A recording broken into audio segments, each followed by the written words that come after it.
kasama ang kanyang gabinete pero wala rito si Vice President Jejo Marbinay.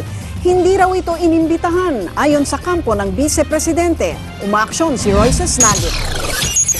Halos mapuno kanina ang Rizal Hall ng Malacanang ng mga mambabatas, opisyal ng Liberal Party, civil society groups at gabinete. Marami raw sa mga dumalo walang ideya sa ipinatawag na agenda-setting dialogue ng palasyo. Sa kanyang talumpati, nakiusap ang Pangulo na isantabi muna ang 2016 at ipagtanggol daw ang mga reforma sa ilalim ng tuwid na daan.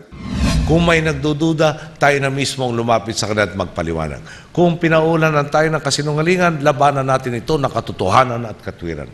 Aminado si Pinoy malaking hamon ang pagpili ng susunod na lider, pero hindi niya tuluyang matuldukan ang issue kaugnay ng term extension na hiling daw ng kanyang mga boss. Darating po ang panahon para sa pagpili natin ng kandidatong magpapatuloy ng ating tuwid na landas. Sana po, hindi po ako yung kandidatong yan. Dagdag ni Pinoy, hindi lang sa iisang tao dapat ipaubaya ang mga reforma. Baka naman po nagkakamali tayo ng tanong. Baka hindi talaga sino ang dapat nating hanapin dahil walang ibang sagot sa tanong yan kung hindi tayong lahat ang magpapatuloy nito.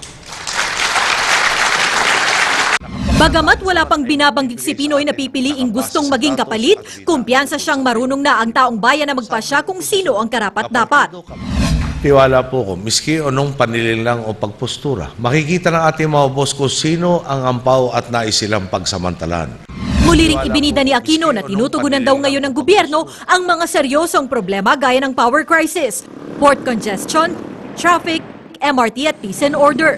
Sa kabila ng mga naglipa ng tiwaling pulis, wala raw siyang planong sibakin si PNP Chief Alan Purisima. Totoong may skalawag. Pero sino po ba ang nakahuli sa mga nanghulidap sa EDSA?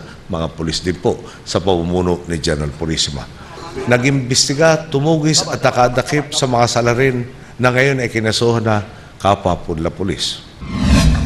Kapansin-pansin na wala sa dialogo si Vice President Jejo Marbinay pero present naman ang anak niyang si Congresswoman Abby. Hindi masabi ng Malacanang kung imbitado ba ito o hindi. Pero ayon mismo sa kampo ni Binay, wala siyang natanggap na imbitasyon. Kung inimbitahan siya, pupunta siya. Hindi siya inimbitahan, hindi naman siya pwedeng pumunta doon. Bukas nakatakdang umalis si Pangulong Aquino para sa kanyang official at working visit sa Europa. Umaaksyon, Royce Snagit, News 5.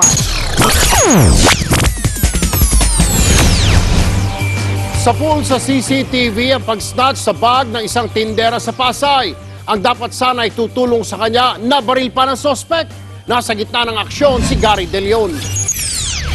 Abalang nagkaarga ng panindan saging ang mga lalaki sa CCTV video na ito sa palengke ng Libertad sa Pasay bandang 7:30 kagabi.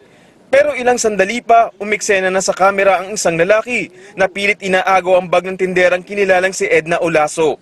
Sa lakas ng paghatag sa bag, natumba pa ang tindera sa bangketa. Nagpaputok pa ng baril ang kawatan. Maya-maya pa makikita na ang lalaking ito na nakahawak sa kanang balikat.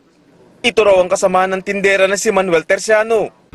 Papalagata yung kasama niyang lalaki, binarilo agad. Agad tumakas ang kawatan at kasama nito, sakay ng motorsiklo. Natangay nila ang bag ni Olaso na naglalaman ng mahigit 100,000 pisong benta ng tindahan nito. Hindi na humarap sa kamera si Olaso at Terciano sa takot na balikan ng mga kawatan. Ilang tindero na rin daw ang nabiktima noon ng mga kawatan sa Pasay Public Market. Doble ingat na lang ho. Pagka alis ho sila, magsama ho sila ng mga katulong nila. Umaaksyon, Gary De Leon, News 5. 4 na bilyong pisong halaga ng shabu nasabat sa raid sa Pampanga. 4 na Chinese arestado. Container truck tumagilid sa Delpan Bridge sa Maynila, SUV na daganan. Port congestion nagdudulot na rin daw ng traffic maging sa dagat. Mga barko ng shipping lines natitenga raw ng hanggang 2 linggo. Partner ni Boy Abunda nagsalita na hinggil sa pagkakasakit ng TV host. Yan at iba pa sa aming pagbabalik.